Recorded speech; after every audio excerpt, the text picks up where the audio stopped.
Hi all, నేను మీ కుందన్ పుల్వర్తి. ఈరోజు మీకు మన ఇంట్లో పూజ గదిలో పెట్టుకుని పూజ చేసుకోవడం కోసం బంగారంతో చేసిన ఐడల్స్ తీసుకొచ్చామండి మీ దగ్గరికి.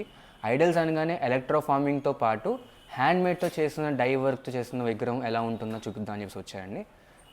మీరు చూసినట్టయితే కనుక ఎలక్ట్రో ఫార్మింగ్ వర్క్తో చేసిన విగ్రహం అండి. This is just 3.5 grams.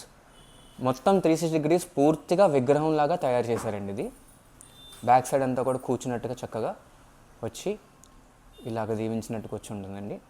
ఇప్పుడు మీరు చూసినట్టయితే ఇది డై వర్క్ అండి. మన వెండిలో విగ్రహాలు ఎలా వస్తాయో అలా బంగారంలో డై వర్క్ చేస్తే ఎలా ఉంటుంది అన్నది ఇదండి. ఇదైతే 9 grams తయారైంది. ఇది మీకు ఓన్లీ ఫ్రంట్ సైడ్ మాత్రమే వస్తుంది విగ్రహం. బ్యాక్ సైడ్ గొల్ల అండి. ఇలాగ బ్యాక్ సైడ్ లోపల మన ఫ్రేమ్ కింద ఉంటుంది, ఇంకేం ఉండదు. వెయిట్ తక్కువ అవడం కోసం ఇది క్లోజ్ చేయకుండా ఓపెన్ సెట్టింగ్ వదిలేసాం మనం గోల్డ్ వెయిట్ తగ్గించడం కోసం. సో వీటిల్లో మనకి ఏ దేవుడు కావాలన్నా మనది చేయించవచ్చు. మన రెడీగా ఉంటే కూడా మీకు మేము డెలివరీ చేయగలం. సో వీటిలో ఏమైనా రిక్వైర్మెంట్ ఉంటే కనుక మమ్మల్ని DM చేయండి. ఒకవేళ ఏమైనా DMలో మిస్ అవుతే కనుక మా బయోలో ఉన్న వాట్సాప్ నెంబర్కి మీరు కాల్ చేయొచ్చు, మెసేజ్ చేయొచ్చు. Thank you.